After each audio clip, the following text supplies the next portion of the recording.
Bonjour et bienvenue sur No Limit Sécu, le podcast francophone hebdomadaire dédié à la cybersécurité.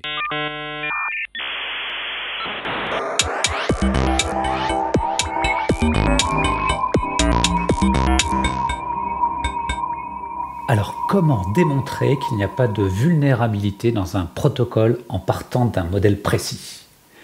C'est ce dont nous allons discuter aujourd'hui avec Charlie Jacome, qui a reçu le prix du GDR informatique pour sa thèse qui s'intitule Proof of Security Protocols, Symbolic Methods and Powerful Attackers. Bonjour Charlie. Salut. Pour discuter avec lui, les contributeurs No Limit Sécu sont Marc-Frédéric Gomez. Bonjour. Hervé Schauer. Bonjour. Marc-Antoine Ledieu. Bonjour. Que nous retrouverons en fin d'épisode pour la minute juridique. Et Nicolas Ruff. Bonjour. Alors, en préambule, Charlie, est-ce que tu voudrais bien te présenter ? Eh bien, je m'appelle Charlie, j'ai 27 ans. Je suis actuellement en postdoc, donc ça, c'est des CDD de chercheurs qu'on fait après la thèse pendant 1, 2, 3, trop longtemps, en Allemagne. Et j'ai défendu donc ma thèse en octobre dernier, et c'est autour du domaine de la sécurité, de la vie privée. Alors justement, quelle est la problématique que tu as souhaité adresser à travers cette thèse ? Alors, la problématique que j'ai essayé d'adresser, ou disons sur laquelle j'ai fait des progrès, l'idée, c'est qu'on a plein d'objets interconnectés dans tous les sens aujourd'hui, et ces objets, pour communiquer entre eux, ils utilisent ce qu'on appelle des protocoles. Et l'enjeu central, c'est que ces protocoles, souvent, on veut qu'ils aient certaines propriétés, qu'on va appeler des propriétés de sécurité ou du privé. Donc typiquement, j'ai pas envie qu'on puisse voler ma carte bleue quand je paye en ligne, ou que n'importe qui puisse accéder aux messages que j'échange sur Signal avec des gens, ou sur WhatsApp ou whatever, etc., etc. Et donc ça, à une époque, pour dire qu'un protocole était sécurisé, on le faisait un peu au doigt mouillé. On disait, on l'a regardé pendant très longtemps, on n'a pas trouvé de problème, il n'y a aucune vulnérabilité. Et puis évidemment, tous les ans, il y avait des nouvelles vulnérabilités qui arrivaient. Donc tout le domaine de recherche, le domaine de recherche dans lequel je m'insère, l'idée c'est d'essayer d'avoir des preuves mathématiques, donc des preuves dans lesquelles on peut vraiment avoir confiance, qu'il n'y a pas de vulnérabilité dans toutes ces propriétés de sécurité qu'on peut désirer. Et une preuve mathématique, c'est pas une preuve logicielle. Donc on se situe à un niveau d'un modèle, d'une réflexion intellectuelle, mais c'est pas traduit en code source encore. Alors, je dis preuve mathématique pour dire que c'est vraiment pour dire que c'est une preuve au sens fort, mais idéalement, et d'ailleurs dans ma thèse on développe également un outil, idéalement c'est l'ordinateur qui fait une preuve, parce qu'en fait le problème c'est que quand nous les humains on fait des preuves, souvent on se gourre. Je pense qu'on a tous fait des preuves fausses dans notre vie dès le lycée. Je vois des noms mais j'ai des doutes. Et donc oui, en fait idéalement, c'est un logiciel à la fin qui nous dit si le protocole a des vulnérabilités ou pas. Mais si tu prends des protocoles comme RSA, comment tu prouves qu'il y a des vulnérabilités ?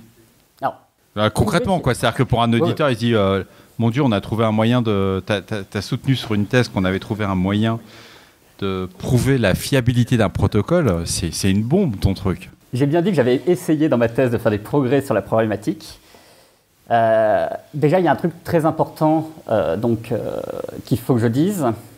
Quand on parle de sécurité et d'essayer de prouver ou de montrer la sécurité de quelque chose, ça va impliquer une chaîne d'éléments cauchemardesque, parce que ça part du hardware et du processeur qui peut avoir des bugs dans tous les sens, à l'implémentation de l'OS, à l'implémentation du logiciel qui fait tourner le protocole, au routeur qui se trouve quelque part entre le serveur et mon PC. Enfin, il y a toute une chaîne de trucs, c'est cauchemardesque. Ce qui se passe, c'est que j'utilise pas le mot chaîne au hasard, en fait. Si on veut prouver la sécurité, il faut que chacun des maillons soit solide. Et donc, il y a différents domaines de recherche qui essayent de s'occuper de chacun des trucs. Certains essayent de recoller les morceaux. Moi, je me concentre, on va dire, au niveau le plus abstrait, en fait. On voit vraiment juste les protocoles comme des ensembles de programmes, on voit comme des ensembles de codes qu'on va pouvoir comme exécuter sur des machines virtuelles, si tu veux. Et donc, on va complètement abstraire, en quelque sorte, le monde réel. On va considérer qu'on a du code qui s'exécute de certaines manières et puis qu'on a un réseau virtuel sur lequel peuvent s'échanger des messages. Et là, on va dire, mon attaquant, peut-être qu'il sait faire ça, ça et ça. Peut-être qu'il, raisonnablement, il a telle capacité. Et donc là, il y a un gros enjeu de faire un attaquant réaliste. C'est tout un gros problème du domaine. Mais donc on va dire, une fois qu'on a défini notre attaquant et qu'on a modélisé notre protocole dans notre langage de programmation, on va essayer dans ce modèle de faire une preuve. Est-ce qu'on doit parler des gros mots tout de suite? Parce que j'ai jamais vraiment fait de preuve de programme, mais j'ai entendu parler de coq, de choses comme ça. Quel est ton apport par rapport à l'état de l'art? Enfin, je sais pas, on me disait que les codes qui tournaient dans les métros et tout ça étaient prouvés. Qu'est-ce qui manquait dans le domaine pour... En fait, c'est top, tu mets le point sur un point hyper intéressant. Il y a deux choses très différentes. Il y a la sûreté et la sécurité. La sûreté, ça va être prouver qu'un programme n'a pas de bug, typiquement. Et donc, par exemple, que le métro, il n'y a pas de moment où il va y avoir des bugs et qu'il ne va pas freiner comme il faut ou qu'ils ne vont pas se rentrer dedans, etc. Tout ça, ça va être de la sûreté. La sécurité, le gros problème qu'on a, comparé à ce que tu viens de dire, c'est qu'il y a un attaquant. Et donc, en fait, on est en train de prouver on essaye de prouver qu'il n'existe aucun attaquant, aucun ordinateur contrôlé par un adversaire qui est capable d'attaquer notre protocole et de trouver des vulnérabilités. Et donc, en fait, il y a presque deux niveaux. Il faut à la fois prouver que notre protocole n'a pas de bug, parce que sinon, forcément, il y aura des vulnérabilités, mais qu'en plus, même des gens qui essayent volontairement de le casser, ils ne pourront pas. Alors, moi, je préciserais sûreté de fonctionnement, de manière à ce qu'il n'y ait pas d'ambiguïté, puisque le vocabulaire, enfin, si vous prenez un dictionnaire, sûreté et sécurité sont des synonymes. Après, okay. En sécurité, le fait que toi, tu t'intéresses uniquement aux choses où l'origine est malveillante, le RSSI, lui, il est face à des utilisateurs parfois un peu benets, mais pas du tout malveillants, et il doit aussi s'en prémunir. Donc, on s'intéresse aussi aux gens qui font des bêtises. On ne se contente pas des malveillants. Mais je sais que la grande mode aujourd'hui, c'est bien sûr les armes d'attaque avec les gens qui ont des mauvaises intentions, les méchants pays, tout ça. Alors, en fait, nous, on essaye de faire des modèles qui soient le plus génériques et le plus expressifs possible.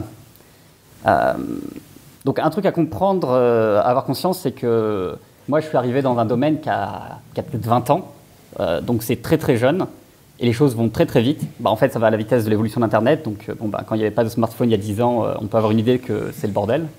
Et donc, en fait, par exemple, depuis 2-3 ans, on commence à essayer de non seulement considérer qu'il y a un bad guy, quelque part, donc qu'il y a un attaquant qui veut casser notre protocole, mais on commence aussi à essayer de modéliser des utilisateurs, et d'essayer justement de trouver quelle est la bonne manière de modéliser l'utilisateur, le fait qu'il puisse être un peu bené, comme tu dis, et faire des bêtises ou pas. Et donc tout ça, ça fait partie de soit travaux vraiment en cours et très récents, soit un peu de futures recherches. On espère vraiment avoir en fait petit à petit, notre grand objectif, je dirais, c'est d'avoir un modèle qui va être aussi proche possible du monde réel, mais sur lequel on arrive quand même à toujours prouver des trucs. Alors ça va peut-être prendre toujours d'essayer de se rapprocher des modèles de la réalité, parce que c'est comme la physique en fait.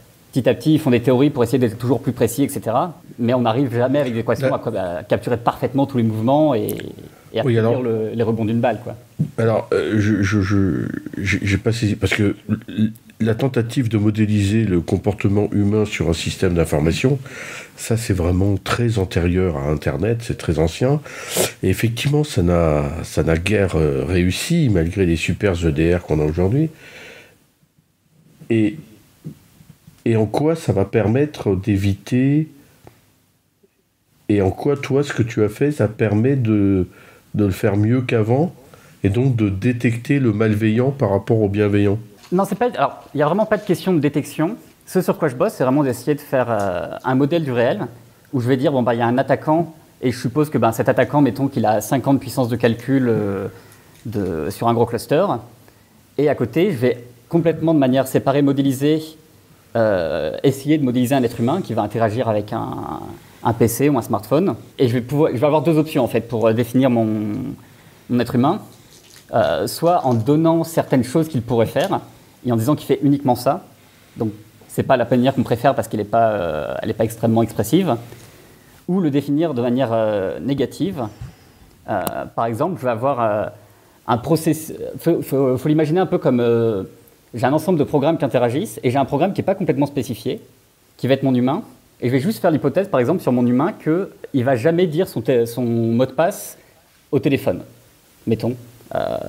Et si, juste sous cette hypothèse-là, sur mon être humain, qui est n'importe quel process non spécifié, j'arrive à prouver la sécurité de mon protocole, je suis pas mal content.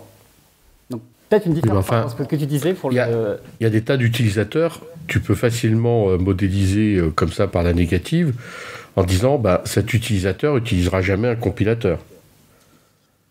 Tu vois ce que je veux dire? Donc ça, c'est facile. Alors après, la modélisation de l'humain, c'est juste une brique. Est-ce que tu peux expliquer quelles sont les autres briques? Les autres briques, c'est vraiment... on a ce protocole, c'est un ensemble de programmes qui communiquent entre eux. On va utiliser un langage de programmation dédié à écrire ces protocoles pour pouvoir dire il y a tel code qui s'exécute sur telle machine en parallèle de tel code sur telle machine, en parallèle de tel autre code, etc., etc. Et une fois qu'on a fait ça, moi, ce que je développe, c'est un ensemble de techniques qui permettent à la fin d'avoir des outils où tu spécifies ton protocole, tu appuies sur un bouton et on te dit s'il y a une vulnérabilité ou si, pour le modèle que tu as écrit, c'est sécurisé. Est-ce que tu peux prendre l'exemple d'un serveur et d'un client SSH? Complètement. On peut prendre un code qui tourne sur ton PC quand tu te connectes au serveur SSH. Ce code, il est écrit en C, et il y a un code qui tourne du côté du serveur, qui est aussi écrit en C, si on considère OpenSSH, il est écrit dans un langage de programmation, il est compilé, etc. Idéalement, un jour, ce qu'on aimerait pouvoir faire, c'est directement vérifier le code C. Ça, pour le moment, c'est plutôt hors de portée. Donc, en fait, pour le moment, ce qu'on fait, c'est qu'on utilise non pas directement le code, mais on va faire un peu une version plus abstraite du code du client SSH et du code du serveur SSH dans un langage de programmation qui, en fait, en plus de nous permettre d'écrire le code du client et du serveur, nous permet, c'est une construction dans le langage de programmation qui nous permet de dire j'ai le code du client qui tourne en parallèle du serveur et le client et le serveur peuvent le communiquer sur tel canal virtuel, en fait, qui est virtualisé en quelque sorte dans le langage de programmation. Et donc, sur ce protocole-là, la propriété naturelle serait de demander de l'authentification. C'est-à-dire qu'il n'y a que toi, avec ton PC, qui pourra te loguer sur ton serveur. Alors, tu parles de OpenSSH. Est-ce que c'est le logiciel que tu as étudié pendant ta thèse? Est-ce que tu as travaillé sur un cas concret ou est-ce que... Donc, peut-être que je peux reculer un tout petit peu. Donc, dans ma thèse, la grande idée, c'était d'essayer de faire que ce soit plus facile de fournir des preuves. Et donc, pour ça, j'ai développé un certain nombre de trucs théoriques. Et du coup, effectivement, pour essayer de vérifier que je n'étais pas juste en train d'agiter les mains et que ce que je faisais permettait effectivement de fournir des preuves plus facilement, j'ai regardé plusieurs trucs. Donc, j'ai notamment regardé effectivement le protocole SSH. Et j'en ai fait des modèles. Et j'ai aussi pas mal regardé les questions d'authentification multifacteur, où notamment on a essayé d'intégrer l'humain dans la boucle pour voir ce qui se passait. Et donc, c'est adaptable à un grand nombre de protocoles. L'idée, c'est de pouvoir apporter des preuves de non-vulnérabilité, on va dire, sur un très très grand nombre de protocoles. Exactement. Globalement, il y a des consortiums comme IETF qui standardisent la plupart des protocoles qu'on utilise aujourd'hui. La situation idéale, c'est que pour chacun de ces protocoles, on ait précisément quelles garanties ils nous fournissent dans quel scénario, et en considérant quelle puissance d'attaquant, etc., etc. Des petits tampons garantis avec des petites notes ou je ne sais pas quoi. Et par exemple, lorsqu'on utilisait ASN1 pour spécifier un protocole, toi, tu vas faire des choses en plus par rapport à l'ASN1? Pour le cas de l'ASN1, je ne sais pas précisément, mais le problème, c'est que souvent, dans les standards, c'est gros. Et c'est très difficile à mettre directement dans une machine pour qu'une machine puisse analyser le truc, en fait. On pourrait le voir comme un exemple aussi très concret, c'est que souvent, il n'y a pas vraiment d'implémentation de référence des standards. Donc, en fait, aujourd'hui, on est dans une situation où parfois, on se retrouve... Alors, les standards IETF, c'est pas si moche que ça, mais quand tu commences à prendre des trucs genre EMV ou les trucs multifacteurs genre FIDO, tu te retrouves avec des centaines, voire des milliers de pages de spécifications. AKA aussi pour les téléphones. Et presque l'un des problèmes du domaine qu'on a dans la recherche, c'est que, peut-être je vais être un peu agressif, mais la manière dont sont standardisés les protocoles, c'est pas du tout bien pour nous aujourd'hui. C'est vraiment très difficile d'extraire suffisamment d'informations pour derrière pouvoir fournir des garanties formelles sur les standards. Donc, en fait, on a presque un premier gap entre le standard et ce que nous, on va essayer de modéliser, parce que c'est un peu ce qu'on va comprendre du standard. Et en fait, il va y avoir des cas où, typiquement, avec les outils formels, on va trouver des attaques ou des vulnérabilités sur les protocoles.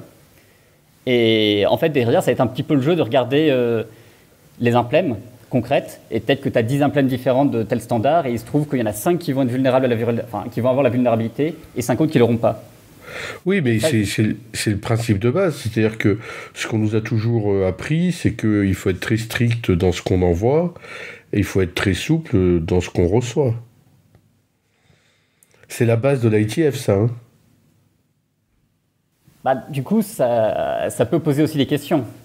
Alors attends, je suis pas sûr d'avoir compris le sens dans lequel tu le disais. C'est très, très strict dans la manière dont le standard est fait? Non, très strict dans ce que tu envoies, très souple et ouvert dans ce que tu reçois.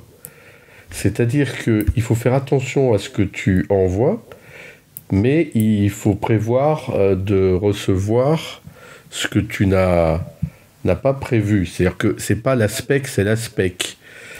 Ah pardon, ok, j'ai compris ce que tu voulais dire. Il faut anticiper le fait qu'il y a des erreurs d'implémentation et ça va fonctionner quand même. Oui. Alors, ça c'est l'un des grands problèmes aussi qu'on a, c'est le trade-off entre utilisabilité et sécurité. Il y a un paquet d'attaques, c'était des attaques liées à la rétrocompatibilité. Et du coup, effectivement, il y a plusieurs endroits comme ça. On va avoir un peu des frictions entre les sacrifices qu'il faut faire pour l'utilisabilité, ce qu'on aimerait voir dans le standard pour que ce soit sécurisé. Il y a un peu deux pans qui se battent entre eux, quoi. Alors moi, je vais sneaker 2 questions, là, tant que j'ai la parole. La première, c'est OpenSSH utilise ASN1 puisque l'authentification par certificat est supportée et que les certificats sont encodés en ASN1. Du coup, dans le modèle, est-ce que tu considères que l'implémentation est correcte ou pas? Et la deuxième question, c'est si on reprend le cas d'OpenSSH, comment est-ce que tu modélises le fait qu'il n'y a pas de mot de passe sur le compte route, par exemple, et que donc n'importe qui peut se loguer en SSH? Est-ce que ça fait partie du modèle ou est-ce que tu prouves juste, on va dire, le protocole au niveau de l'échange de paquets entre le client et le serveur, mais après, ce qui se passe derrière n'a pas d'importance? Alors, ça devrait en avoir, mais pour le moment, ça n'en a pas. Enfin, c'est pas capturé par nos modèles. Et en fait, oui, c'est tout l'enjeu de notre domaine. Il y a plein d'endroits où nos modèles, ils sont pas assez expressifs, ils collent pas à la réalité. Mais si on essaie de les rendre trop expressifs, on n'arrive plus à faire aucune preuve. Et ça fait 20 ans qu'on progresse dans la bonne direction. Il y a encore beaucoup de boulot avant de pouvoir capturer le genre de subtilité dont tu parles.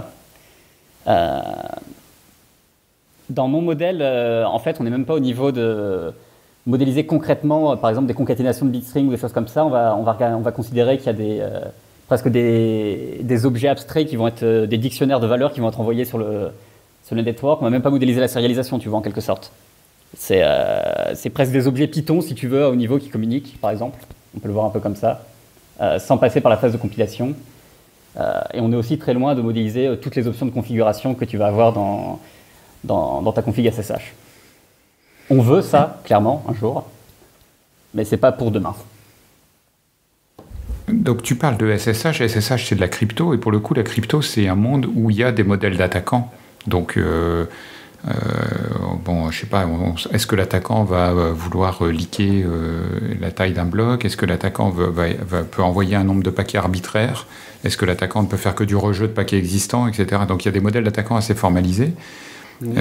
Du coup, est-ce que c'est quelque chose dont tu t'es inspiré? Enfin, en gros, est-ce que ton modèle est un surensemble de ce qui existe en crypto, ou est-ce qu'il vit à côté, ou est-ce que... Alors ça dépend. J'ai utilisé plusieurs modèles et tous se recroisent un petit peu en quelque sorte. La plupart du temps, on va considérer qu'en termes de capacité sur le réseau, l'attaquant peut tout faire. Il peut intercepter tous les messages, il peut les modifier tous. Il fait vraiment ce qu'il veut. Là, on va mettre des limitations sur ce qu'il peut faire. C'est est-ce qu'il peut casser le chiffrement, ou est-ce qu'il peut est-ce qu'il peut factoriser des grands entiers? Est-ce qu'il peut résoudre quelques problèmes mathématiques, en fait? C'est comme ça qu'on va limiter l'attaquant. mais on va vraiment toujours essayer de lui donner autant de pouvoir que possible. Et donc typiquement, c'est vraiment la capacité de base de dire tout ce qui se passe sur le réseau, l'attaquant fait ce qu'il veut là-dessus.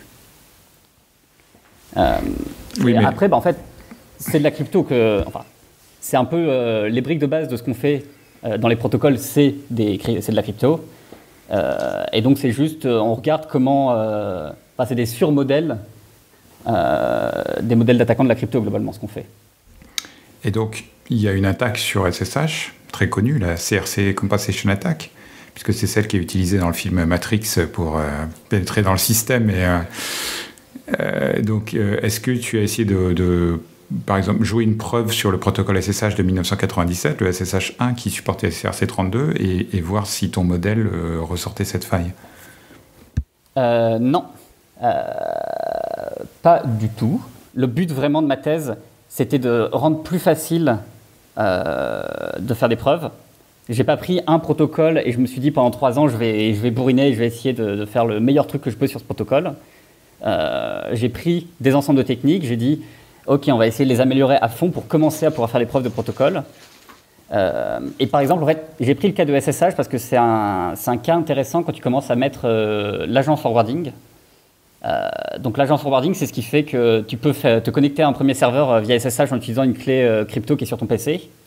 Et depuis ce second serveur, tu vas également pouvoir faire un saut sur un autre serveur, sur un deuxième serveur, tout en toujours utilisant la clé crypto depuis ton PC, qui va du coup en quelque sorte naviguer via le premier canal SSH.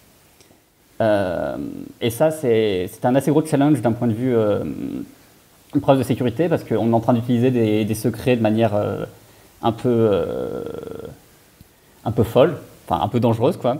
Tu es en train d'ouvrir un canal qui dit tu peux signer ce que tu veux. Donc ça, c'était ce genre de problème conceptuel que j'essayais de dépasser, plutôt que de vraiment regarder un protocole en détail et d'essayer de vraiment obtenir la meilleure preuve possible sur ce protocole, quoi. Alors justement, en parlant de conception, on voit clairement l'intérêt pour déterminer si le potentiel de vulnérabilité dans des protocoles existants, mais est-ce que ça peut être utile aussi dans les phases justement de conception de protocole? Alors, ce qui se passe, ce qui commence à se passer, parce que du coup, comme je disais, les outils...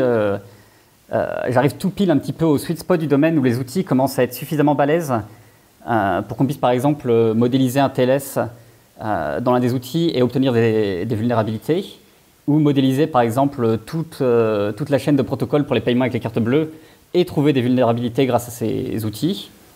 Il y a aussi le cas pour les téléphones. Enfin, je ne vais pas faire l'historique des vulnérabilités, mais on est sur ce sweet spot où on commence à vraiment trouver des vulnérabilités qui n'avaient pas été trouvées avant d'autres manières. Et quand les chercheurs ils trouvent une vulnérabilité, ils rentrent en contact donc soit avec la société ou le groupe de standards qui est responsable de ça. Et là, on essaye de mettre en place un aller-retour qui s'est un petit peu mis en place. On l'a vu un petit peu pour TLS 1.3. Il y a eu quelques allers-retours sur quelques vulnérabilités et quelques améliorations du standard basées sur des vulnérabilités qui avaient été trouvées. Donc ça, c'est une première manière où une fois qu'on a nos résultats, si on trouve une vulnérabilité, on essaye de la réparer. Et ensuite, on essaye de prouver que la réparation fait qu'il n'y a plus de vulnérabilité. Et du coup, là, on fait un petit peu un jeu de ping-pong avec ceux qui ont fait le protocole et nous qui essayons de le prouver ou de l'attaquer. Un autre truc qui va se passer après, c'est que du coup, on passe beaucoup de temps à regarder plein de briques de protocoles, différentes briques visant à garantir différentes choses. Et des fois, ils vont se poser de nouveaux problèmes. Par exemple, je peux penser au vote électronique, où, par exemple, on peut imaginer plein de situations. Ça, il y a plein de future work assez rigolos où il y a une application concrète, et on se rend compte que l'application, la manière dont c'est fait actuellement, le protocole qu'il utilise, ne garantit pas du tout ce qu'on aimerait qu'elle garantisse, que ces garanties soient exigées par les gens, ou ce qui est légal, la CNIL, ce qu'on veut. Et donc, là, la communauté de recherche, elle peut également utiliser son expérience dans toutes ces briques de protocoles qui permettent de fournir telle ou telle garantie selon comment on les combine, pour essayer de proposer des nouveaux protocoles pour des solutions complètement nouvelles, quoi. Mais Charlie, dans tout ce que tu expliques, tu utilises des frameworks. Comment on fait si une personne qui n'est pas chercheur ou qui a un niveau thésard pour utiliser les différentes solutions que tu proposes? Non. Voilà. Il y a deux choses différentes. Est-ce que ça reste encore au niveau lab? Est-ce que c'est potentiellement possible de le mettre dans des équipes très techniques, mais dans le monde commercial? On commence à avoir de la porosité. Et c'est vraiment chouette ça, parce que du coup il y a deux choses. Il y a développer les outils, les améliorer. Ça, on se bat beaucoup pour ça, et c'est typiquement les 3/4 de ma thèse, c'est essayer de se battre pour que les outils soient plus efficaces. Ouais, on vient de parcourir et on voit que tu as pris du plaisir sur cette partie-là. Mais il y a toute une autre grosse partie qui est l'utilisabilité. Et c'est une partie où, dans la recherche, on est très, très, très nul à ça. Si. Les auditeurs ne le voient pas, mais plusieurs personnes ont fait non de la tête. Je l'affirme en faisant partie de la communauté. On est plutôt nul pour les transferts et rendre utilisables certaines choses. Il y a beaucoup de choses qui, malheureusement, restent à l'état de prototype pour toujours.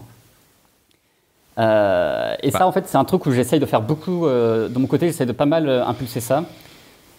En fait, j'ai eu des expériences un peu dans le passé de sysadmin ou des choses comme ça. J'ai pas mal fait de programmation. Et j'ai vraiment envie...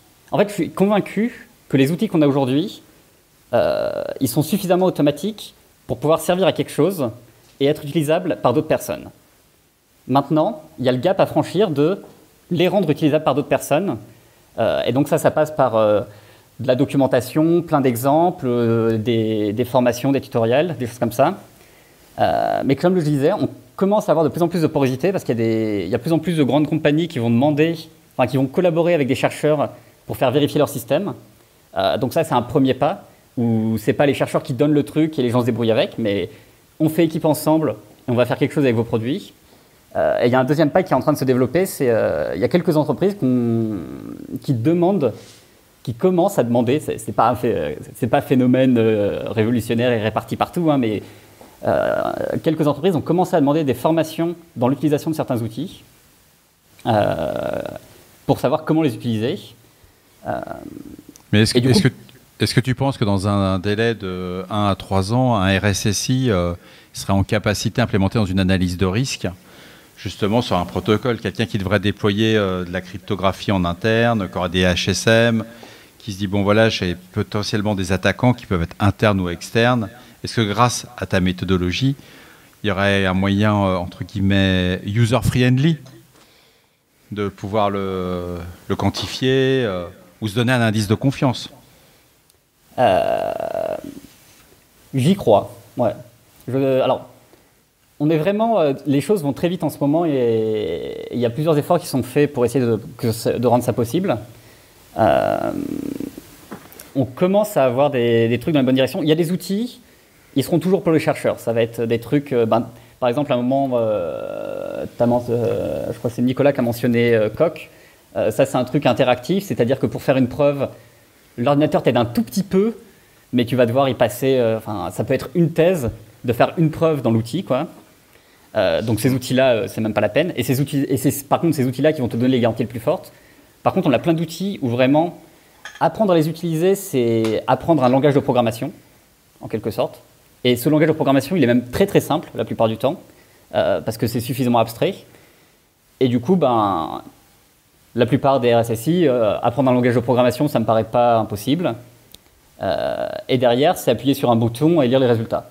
Exactement. Si on fait le boulot bien, c'est vers ça qu'on tend. Il faut qu'on arrive à augmenter la lisibilité des trucs parce qu'on a plein d'outils qui font plein de choses différentes. Et donc typiquement, le problème de la RSSI aujourd'hui, ça va être par quel bout je vais prendre le truc.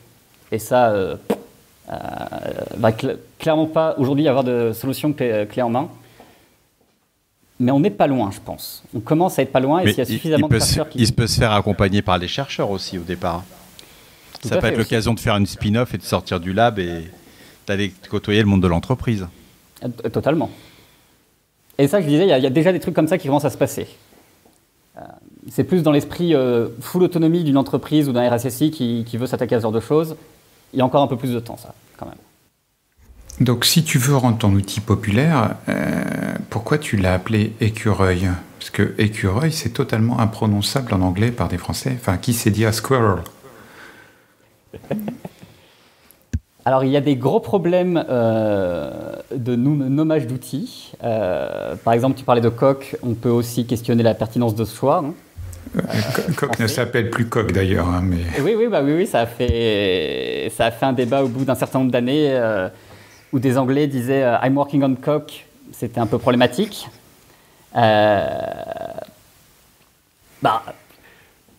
C'est l'outil... Alors, donc j'ai fait plusieurs choses, mais l'outil précisément que j'ai développé moi, il rentre dans la catégorie des outils qui ne seront pas utilisés par les industriels. Parce que justement, c'est un prouveur interactif. Enfin, je fais vraiment une différence entre les outils interactifs et les outils automatiques.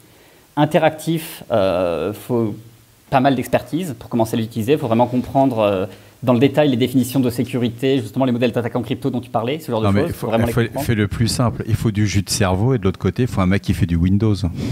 Non, c'est juste une question de temps à pouvoir investir dans le truc. Hein. C'est vraiment. Oui, voilà, c'est du jus de cerveau. Aujourd'hui, un RSSI ou quelqu'un en cybersécurité, on est tous débordés dans nos journées. Bah oui. Tu peux pas te permettre de dire je vais bosser pendant 3 ans pour savoir si mon protocole il est sûr ou pas. Bah oui, évidemment. Donc ces outils-là, on veut les utiliser sur les gros standards. Typiquement, c'est ce dont je parlais. Là, on peut investir 3 ans pour essayer de le prouver. L'autre truc, c'est les outils automatiques. Et par exemple, moi, j'ai utilisé un outil automatique pour rapidement vérifier, je ne sais plus combien. En gros, pour donner une idée quand même des performances des outils, j'ai des modèles où il y a le PC, le téléphone, le serveur et un humain très bête qui va juste recopier les informations d'un écran à l'autre.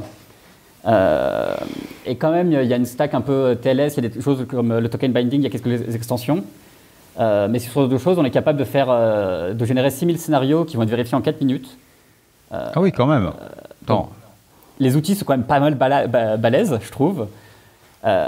Et 6000 scénarios, ça va être des scénarios où je vais dire, par exemple, peut-être qu'il y a un keylogger sur mon PC, peut-être qu'il y a un malware sur mon téléphone, peut-être que c'est TLS qui est pété sur mon réseau local parce qu'il y a eu de la corruption qui s'est passée dans tous les sens, ou je ne sais pas ce qui s'est passé. Ou tu as du 1.0 tout simplement.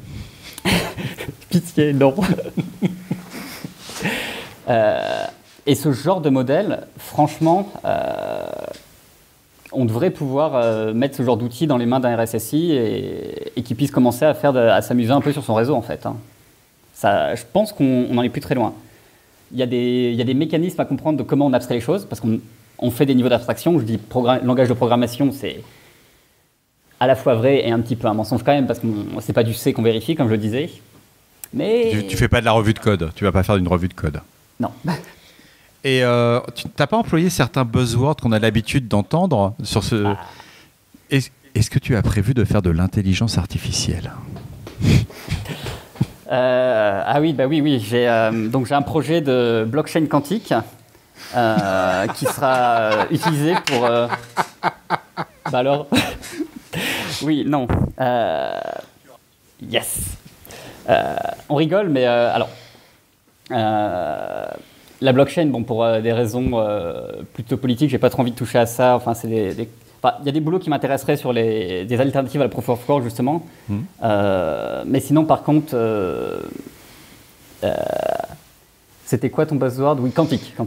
Le quantique, exactement. Parce que tu parles de protocole, ça fait partie des fantasmes et des buzzwords qu'on entend. Tous les protocoles de chiffrement seraient cassés très rapidement avec l'informatique quantique, sans aucune preuve, mais qui serait de plus en plus possible. Alors si, ça, on a des preuves que si quelqu'un arrive à faire un ordinateur quantique, il arrive à factoriser, par exemple. Ça, les algorithmes existent, on a la complexité, c'est très précis. Mais l'entreprise avec la distorsion, il va sur Saturne en 10 minutes. Hein. Mais Elon Musk n'a pas encore réussi. On coupera ça au montage. Si on a un modèle abstrait si on a effectivement un vrai ordinateur quantique comme on les abstrait, tout est pété. Il y a une grande question de est-ce qu'on les aura un jour. Mais le problème, c'est que quand on bosse dans la sécurité, il y a un peu une question de c'est quoi la probabilité qu'il y ait ce truc-là qui arrive. Et nous, dans la communauté, on commence, de plus en plus, on commence vraiment, malheureusement, on est obligé de se poser sérieusement la question. Si ça devient crédible sous 10, 20 ou 30 ans, même, mettons, disons, si c'est crédible dans 30 ans, et que dans 30 ans, ils peuvent péter tous les trucs en arrière, par exemple, parce que ça, c'est aussi quelque chose qu'il faut avoir en tête. Si dans 30 ans, on a ça, tout ce qu'on fait aujourd'hui est pété, peut-être que ça vaut le coup de commencer à prévoir les transitions.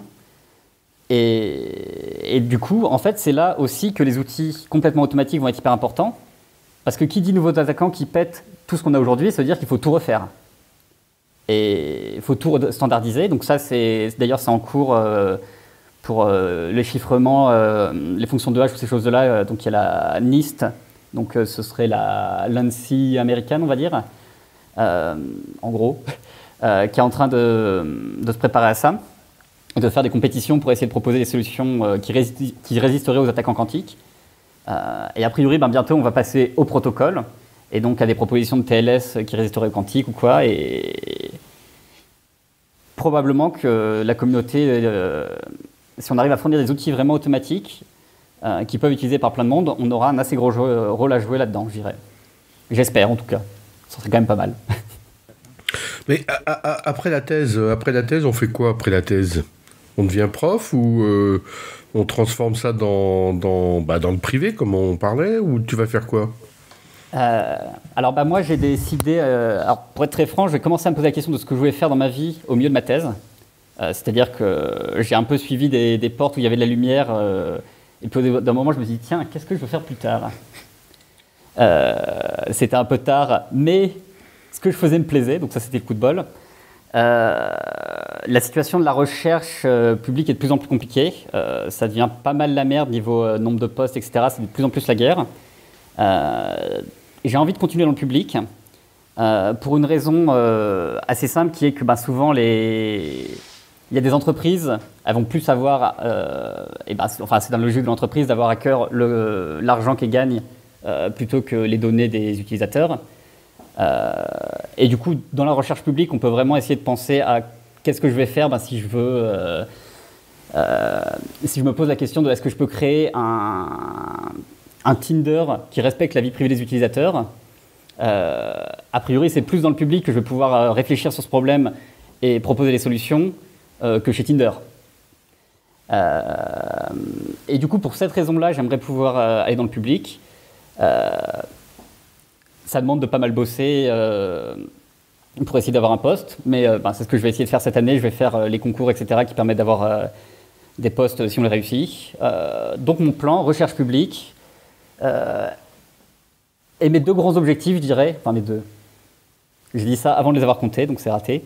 Mes gros objectifs, pouvoir donner des garanties formelles aux gens, donc des vraies garanties, sur qu'est-ce qui se passe quand ils utilisent quoi, et si on n'est pas satisfait de ces garanties, essayer de proposer de nouvelles solutions pour qu'on en soit satisfait, quoi.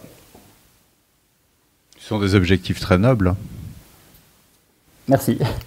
Et donc tu as gagné un prix avec cette thèse. Est-ce que tu veux nous en parler, cette compétition à laquelle tu as participé ? Donc oui, première compétition pour aider à avoir un poste. Alors, je suis très content d'avoir eu ce prix de thèse, notamment parce que pour avoir un poste académique, ça va pas mal m'aider. Par contre, il faut bien voir que c'est un pool de personnes. Les thèses, c'est extrêmement difficile à comparer, donc il y a quand même une grosse part de chance. C'est peut-être un gros mot, mais je pense vraiment qu'il y a une grande part de chance sur avoir ou être parmi les 5 meilleures ou même les 10 meilleures thèses. C'est des choses qui ne vont pas se jouer à grand-chose, qui vont dépendre du jury, de l'année, vraiment de circonstances parfois. Donc, il faut vraiment garder en tête, dans la recherche, il n'y a pas beaucoup de métriques qui permettent de mesurer la qualité ou la réussite d'une recherche à un instant T, quoi. C'est toujours sur le long terme, qu'est-ce qu'on arrive à faire, qu'est-ce qui se passe. Et donc, je suis très content d'avoir eu ce prix de thèse, mais il faut vraiment garder en tête qu'il y a beaucoup de limites sur comment on va juger et que, à très peu, je pouvais être 2e, 3e, 4e, etc. Merci Charlie. Est-ce que tu voudrais apporter le mot de la fin ? Le mot de la fin. Ouais, qu'est-ce que les auditeurs devraient retenir? Eh ben, il y a... Qu'il ne faut pas avoir peur de faire une thèse. Il ne faut pas avoir peur de faire une thèse. Parce que du coup, moi, je choisis typiquement de partir dans le public, mais si on veut aller dans le privé de plus en plus, et surtout dans le domaine de la sécurité, ce n'est pas le cas dans toute l'informatique théorique, mais dans le domaine de la sécurité, c'est vraiment possible après de partir dans le privé. Donc, en faisant une thèse en sécurité informatique, on se ferme très très peu de portes. Et je vais le dire dans l'autre sens, on s'en ouvre beaucoup. Donc clairement, il ne faut pas avoir peur de faire une thèse. Et je pense que c'est un domaine assez génial parce qu'on on est tout le temps à se poser la question concrètement de qu'est-ce qu'on est en train de faire et est-ce que ça peut servir à la société, aux gens, etc. Enfin, on est toujours les pieds dans le concret. Donc, truc important à retenir, c'est que toute la recherche qu'il y a eu depuis 20, 30, 40 ans, aujourd'hui, on est presque... je pense que ça y est, on va pouvoir déployer dans le privé et j'ai envie de voir les garanties formelles fleurir un peu partout. Mon premier rêve, on va dire. Par contre, derrière, gros problème, c'est que si tout le monde s'en fout des questions de vie privée, eh ben, tout ce qu'on fait, ça ne sert à rien. Parce que c'est bien d'avoir des protocoles qui garantissent la vie privée, si personne ne les utilise, c'est raté. Et du coup, ben là, c'est un ensemble de choses qu'il faut déployer. Au niveau de la vulgarisation, on a une grosse responsabilité en tant que chercheur. On doit aussi discuter avec des organismes comme la CNIL. On doit discuter avec des juristes. Il y a quelques équipes de recherche en France qui mélangent des profils de sécurité et des juristes pour réfléchir. Il y a des choses comme la GDPR, comment on dit en français? RGPD. RGPD, merci, pardon. Donc voilà, il faut qu'on s'inquiète des questions de vie privée, sinon toutes nos garanties serviront à rien, quoi. Eh bien, merci Charlie d'avoir accepté notre invitation. Marc-Antoine? La minute juridique. La minute juridique. Celle où tout le monde a envie de se pendre. Eh bien, alors Charlie, je dois être très honnête, j'ai pas vraiment tout compris parce que je suis pas très scientifique, mais ce qui était intéressant, c'est ta conclusion, puisque tu nous dis maintenant il va falloir qu'on mette des juristes avec des techs. Et ce qui est marrant, c'est que la minute dans laquelle je vais vous expliquer 2-3 trucs, on a des décisions CNIL très spécialement qui sont tombées depuis 3 ans à peu près, qui traitent de la partie sécurité des systèmes d'information. C'est-à-dire qu'on va, la CNIL, l'autorité de contrôle qui arrive pour contrôler une entreprise, va prendre par exemple l'article 32 et va aller éplucher un certain nombre de protocoles, d'implémentation protocolaire aussi, et je vous garde même pour la fin une appréciation sur des protocoles de hachage. Et l'exemple qui est très intéressant, on a une décision donc, qui est toute récente, qui est du 14 juin 2021, d'une société qui veut un site de e-commerce en ligne classique, et ils se sont fait condamner. Alors je vais vous faire juste un petit catalogue parce que c'est quand même la décision de l'année, parce que là c'est un tel catalogue de conneries que c'est magnifique. Alors donc la société dont je tairai le nom, puisque j'ai le droit de donner son nom pendant 2 ans, mais bon, nous resterons pudiques, puis on n'est pas là pour assassiner les gens même condamnés publiquement. Alors d'abord on reprochait à ces gens-là, à cette société, un non-respect du principe de conservation des données de manière limitée. C'est-à-dire qu'en fait, ils conservaient les datas personnelles, puisqu'on est bien sur un fondement CNIL. Ils gardaient les données à caractère personnel sans les effacer jamais.